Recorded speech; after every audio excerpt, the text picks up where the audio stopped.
Alhamdulillah, alhamdulillahillazi 'allama bil qalam, 'allamal insana ma lam ya'lam. Asyhadu an la ilaha illallah khaliqul 'alam wa asyhadu anna Muhammadan abduhu wa rasuluhu khairul anam. Allahumma salli wa sallim wa barik ala sayyidina wa syafi'ina wa maulana Muhammadin sallallahu alaihi wasallam wa ala alihi wa ashabihil kiram. Amma ba'du, fa ya ibadallah, ittaqullaha haqqa tuqatih wa la tamutunna illa wa antum muslimun. Ma'asyiral muslimin, sidang Jumat yang berbahagia.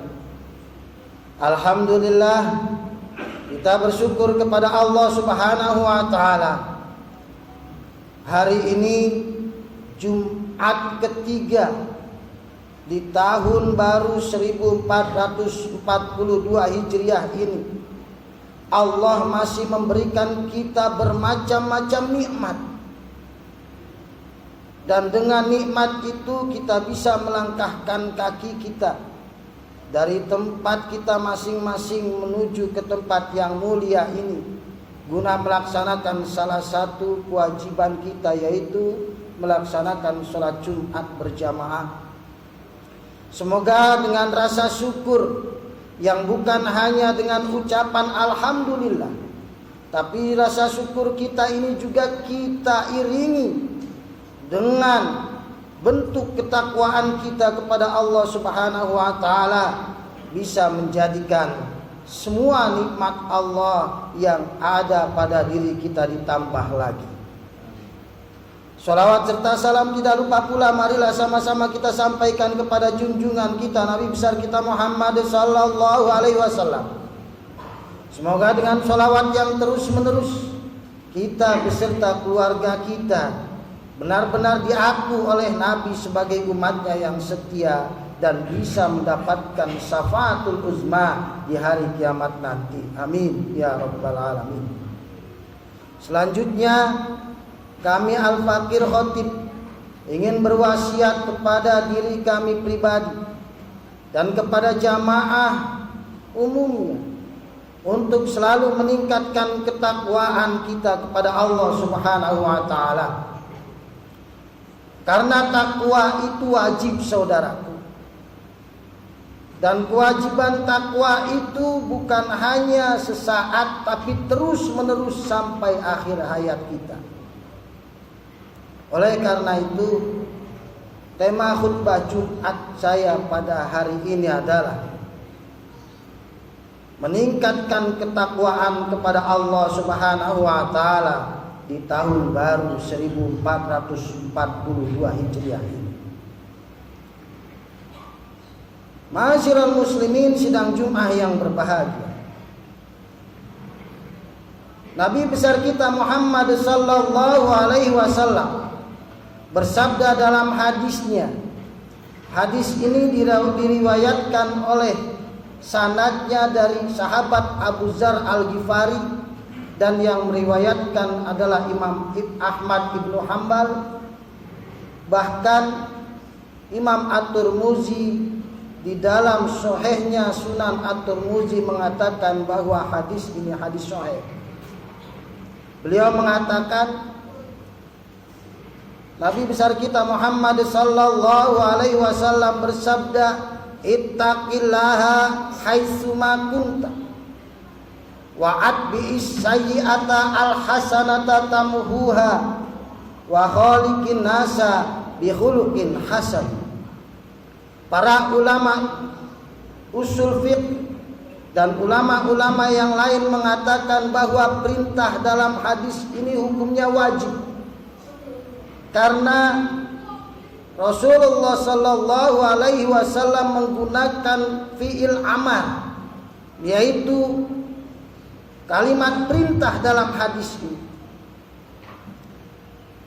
Kewajiban yang pertama adalah ittaqillaha haitsuma kunta.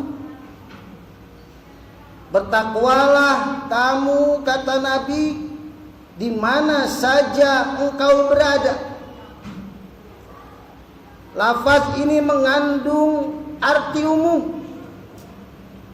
Apakah dia seorang pejabat atau rakyat jelata, laki-laki, perempuan, maupun mencakup semua tempat dan semua dimensi. Apakah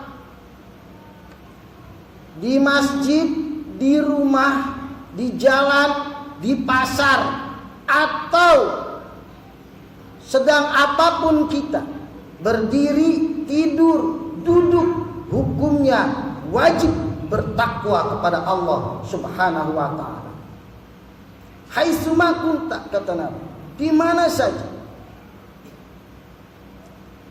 Kenapa wajib? Mungkin ada pertanyaan bagi diri kita, kenapa kita kapanpun, dimanapun diwajibkan oleh Allah untuk bertakwa? Karena ternyata tidak ada waktu sedetik pun yang kita lalui di dunia ini tanpa adanya nikmat dari Allah Subhanahu wa taala. Wahai saudara, setiap detik, setiap menit, setiap hari, bertambah minggu, bertambah bulan, bertambah tahun, semua nikmat dan fasilitas dari Allah Subhanahu wa taala kita nikmati, kita rasakan. Sampai dengan saat ini dan sampai akhir hayat kita nanti, bisa kita bayangkan, gratis kita menghirup udara nafas dari Allah Subhanahu wa taala tanpa bayaran.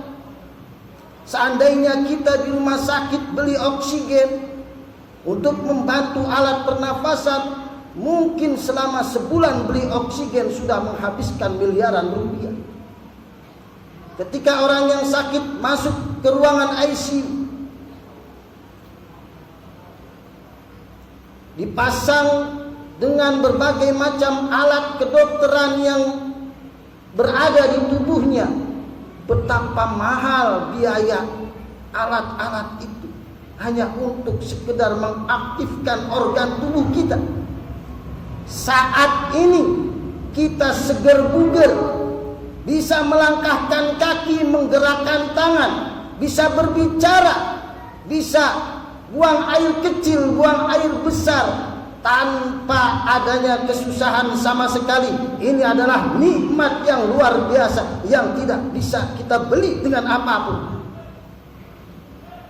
Dan itu kita rasakan setiap detik. Maka kewajiban kita bertakwa pun setiap detik. Dan tidak ada seorang manusia pun ketika dia meninggal dunia kecuali rizki yang telah dijatahkan oleh Allah di dunia ini sudah habis. Maka kita berharap ketika rizki yang dijatahkan oleh Allah kepada kita sudah habis, saat itulah kita meninggal dunia. Kita berharap meninggal dunianya kita dalam keadaan berbuat takwa kepada Allah Subhanahu wa taala. Lalu ketakwaan yang bagaimana yang diharapkan oleh Allah Subhanahu wa taala? 3 bulan lebih yang lalu kita diberikan sarana latihan untuk bertakwa oleh Allah Subhanahu wa taala. Sarana latihan ini masih kita ingat betul, apalagi terjadi saat ini di waktu sedang mewabahnya Covid. Apa sarana ketakwaan kita, memupuk ketakwaan, membiasakan diri bisa bertakwa?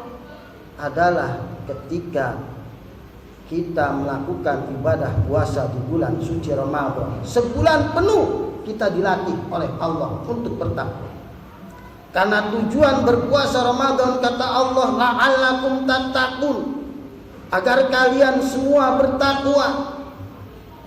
Lalu para ulama ilmu nahwu, ilmu tata bahasa Arab mengkaji kenapa Allah menggunakan lafaz tattaqun, yang lafaz itu adalah fi'il mudhari. Kenapa bukan la'allakum muttaqun yang menggunakan isim fa'il? Akhirnya ditemukan ternyata lafaz tattaqun yang merupakan fi'il mudhari ini mempunyai dua faidah. Fi'il mudhari faidahnya dua, yaitu yang pertama lil istimrar, yang kedua lit ta'diyah. Istimrar artinya terus menerus, continue, tidak pernah berhenti. Maka Allah mengharapkan ketakwaan yang kita miliki setelah kita selesai melaksanakan ibadah bulan suci Ramadan adalah ketakwaan yang terus menerus, yang tidak pernah berhenti sama sekali, berhenti saat ajal menjemput kita. Yang kedua, Allah menghendaki agar ketakwaan kita adalah lita'diyah, bisa menularkan. Oleh sebab itu Allah Subhanahu wa taala berfirman dalam ayat lain, A'udzubillahi minasyaitonirrajim. Bismillahirrahmanirrahim. Anfusakum wa ahlikum nar. Jagalah dirimu dan keluargamu dari api neraka. Kenapa kita bukan cuma disuruh oleh Allah, bukan cuma menjaga diri kita, tapi juga menjaga keluarga kita? Karena ternyata nilai ketakwaan kalau kita sudah bisa miliki secara sempurna, bisa kita tularkan kepada keluarga kita, anak istri kita. Dan ini yang dicontohkan oleh Nabiullah Ibrahim alaihissalam, yang pelajarannya kemarin telah kita pelajari saat Idul Adha. Nabiullah Ibrahim mendapat julukan Khalilullah, kekasih Allah. Karena apa?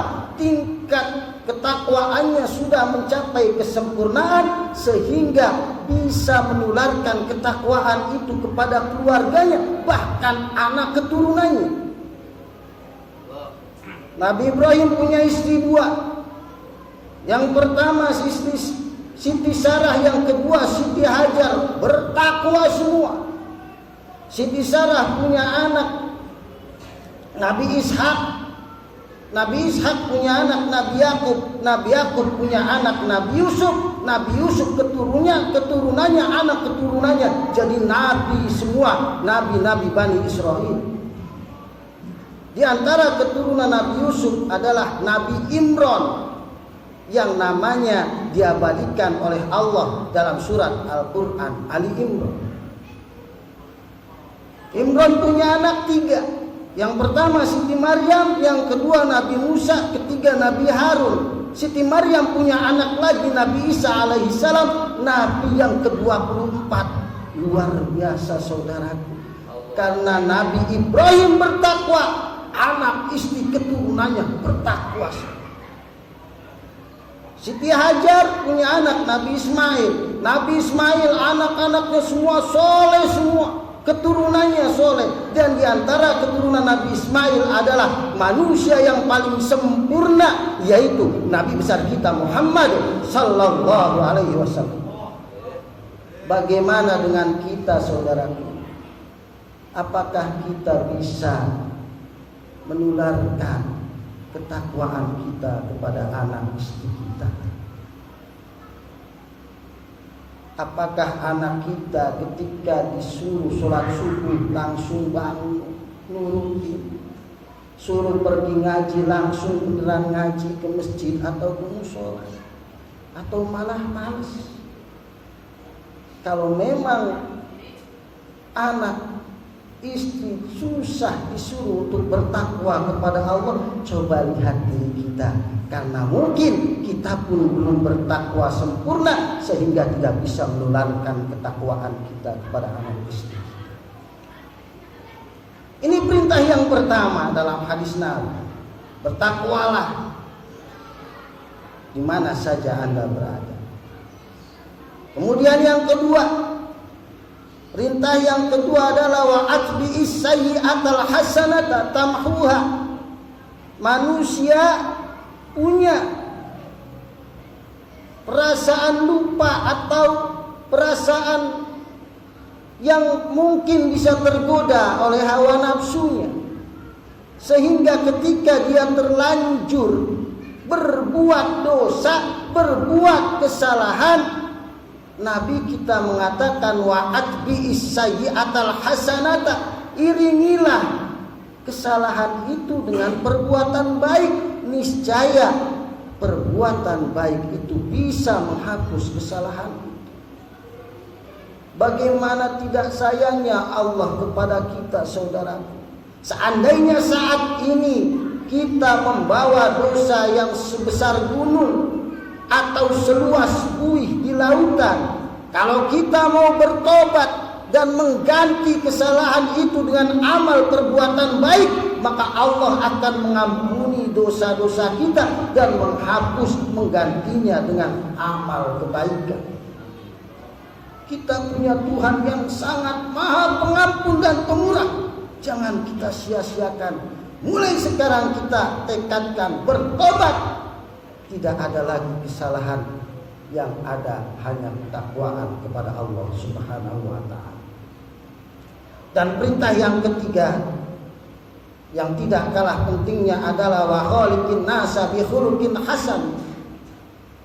Kata Nabi, bergaulah kalian dengan akhlak yang baik, karena sebanyak apapun amal perbuatan kita, ketika nanti di akhirat malah membawa dosa dengan sesama manusia, naudzubillah summa naudzubillahi min dzalik.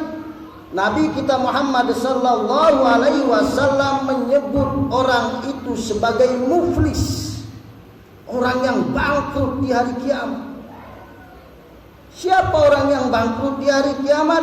Ketika menghadap Allah, bawa pahala sholat, bawa pahala zakat, bawa pahala sedekah, bawa pahala baca Al-Quran, bawa pahala haji dan umroh sekalipun, tapi ternyata dia di dunianya sering menzolimi manusia, sering membohongi, sering menipu, sering gosipin, bahkan mengambil hak-hak orang lain, maka pahalanya itu akan hilang, karena nanti mereka yang pernah dizalimi akan menuntut kepada Allah, menuntut keadilan. Pahala orang itu diambil oleh orang-orang yang dizalimi, sehingga yang aturan masuk ke dalam surga malah jadi masuk ke neraka. Nauzubillah summa naudzubillah. Mungkin hanya ini yang dapat kami sampaikan. Dengan kesimpulan, marilah di tahun baru 1442 Hijriah ini kita niatkan diri kita untuk bertakwa kepada Allah.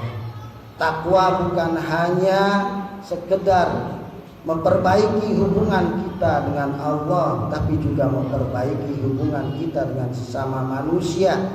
Minta maaf, ampunan, bertobat kepada Allah, dan juga minta ridho manusia yang pernah kita zalimi. Dengan harapan ketakwaan ini terus berlanjut sampai kapanpun Allah mau memanggil kita, kita meninggal dalam keadaan bertakwa.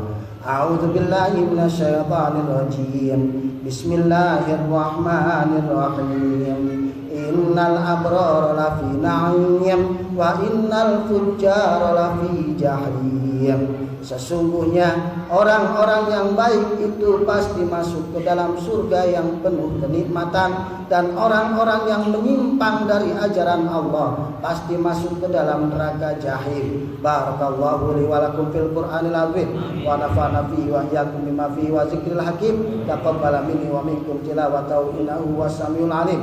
Aqulu qawli hadza fastaghfirullahal azim wastaghfiruhu innahu huwal ghafurur rahim. Allah